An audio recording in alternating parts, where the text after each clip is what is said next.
দর্শক, আপনারা যারা পাহাড়ি অঞ্চলের পাহাড়ি বাজারগুলো দেখেননি, আজকের ভিডিওটি আপনার জন্য। কারণ আজকের ভিডিওতে আমি আপনাদেরকে পাহাড়ি অঞ্চলের পাহাড়ি মানুষদের বাজার দেখাবো, তারা কি কি খায়, কি কি বিক্রি করে। চলুন পুরো ভিডিওটা উপভোগ করি। এগুলো হচ্ছে বাঁশকরল, যেটা কচি বাঁশ, কেবলমাত্র হচ্ছে ওই ধরনের কচি বাঁশ ওরা নিয়ে এসে সবজি হিসেবে খায়। আমরা যেমন আলু বিভিন্ন তরকারির সাথে রান্না করি, ওরা এই বাঁশকরলগুলো বিভিন্ন তরকারির সঙ্গে রান্না করে খায়। তারপরে দেখুন, এগুলো হচ্ছে সবজি। ম্যাক্সিমাম সবজিগুলো আমরা কোনোটাই চিনবো না, কারণ পাহাড়ের গহীন থেকে ওরা এই সবজিগুলো তুলে নিয়ে এসে বাজারে বিক্রি করে, নিজেরা খায়, এজন্য অনেক সবজি অচেনা রয়েছে। এটা দেখুন, বেশ চমৎকার একটা গাছের গোড়ার অংশ, তবে এটা সবজি হিসেবে ওরা খায়। দেখুন, ব্যতিক্রম ব্যতিক্রম সব জিনিসপত্র রয়েছে। এবার যেটা দেখাবো, এটা হচ্ছে পৃথিবীর সবচেয়ে মোটা বাঁশ, যার নাম ড্রাগন বাঁশ। ওই বাঁশের গোড়া দিয়ে ওরা এই ধরনের পট তৈরি করে, যেটাতে ওরা ভাত রান্না করে। দেখুন, এটা কিন্তু কাঠ ভাববেন না। এটা তৈরি কিভাবে করে এর আগেও কিন্তু আমি আপনাদেরকে দেখিয়েছি, তো আজকে সেটা দেখাচ্ছি না। এইটা দেখুন, এটা ঢাক না, যেটা ভুট্টার যে চোচার অংশটা সেটা দিয়ে তৈরি করেছে। এগুলো দেখতে পাচ্ছেন, এগুলো বিভিন্ন রকমের সবজি রয়েছে, এক একটা এক এক রকমের ডিজাইন আর সৌন্দর্যের সবজিগুলো কিন্তু ওরা সবই রান্না করে খায়।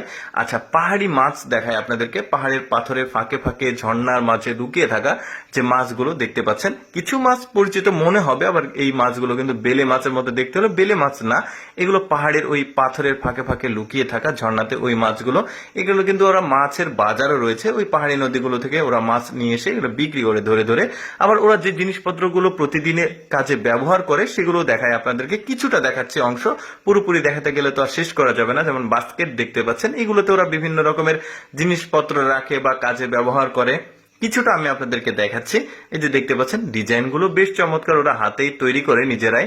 তারপরে এখানে কিছু সবজি রয়েছে দেখতে পাচ্ছেন, বেশ চমৎকার, একদম ছোট ছোট চিকন চিকন সবজি। এরা ওইগুলো রান্না করে খায়। দেখা যাচ্ছে এটা এক প্রকার আলু, যেটা মাটির নিচে থাকে, একদমই ব্যতিক্রম। আমরা যে আলু খাই সেটার সঙ্গে মিল নেই। এটা আবার ভ্রমরার চাক, মৌমাছির চাক না, ভ্রমরার চাক। ওরা প্রোটিন হিসেবে আসলে ওই চাকের ছোট ছোট ওরা খায়। এরপরে দেখুন, বিশেষ কিছু গাছ দেখা যাচ্ছে, কালার কিন্তু এরকম, বাট এটা আলাদা কালার করা না, প্রসাধনী হিসেবে ওরা গুঁড়ো করে এটা ব্যবহার করে। পাহাড়ি রসুন দেখা যাচ্ছে, একটু ব্যতিক্রম, কালো সাদা দুইটার কম্বিনেশন দেখা যাচ্ছে। এখানে বিভিন্ন রকমের মশলা রয়েছে রান্না করার, এখানে দেখা যাচ্ছে বস্তাতে লোড করা আছে। তারপরে এটাও একটা বিশেষ সবজি, যেটা মাটির নিচে থাকে, ওরা এটা কুচি কুচি করে কেটে খায়। এই যে দেখতে পাচ্ছেন, অনেক সবজি আছে যেগুলোর নাম আমরা জানি না, যেহেতু পাহাড়ি সবজি। এটা পাম গাছের ফল মনে হচ্ছে আমার কাছে, তবে আমি শিওর না। যেখান থেকে ফুটেজ সংগ্রহ করা ছিল সেখানে নামগুলো উল্লেখ করা ছিল না, থাকলে আমি জানাতে পারতাম আপনাদেরকে।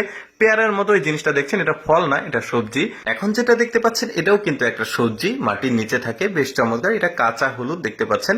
দর্শক, আমি সবসময় চেষ্টা করি আপনাদের সামনে অজানা তথ্যমূলক ভিডিওগুলো দেখানোর। কেমন লাগলো ভিডিওটা কমেন্ট করে জানাবেন। এরকম ভিডিও দেখতে পেজটি ফলো রাখুন।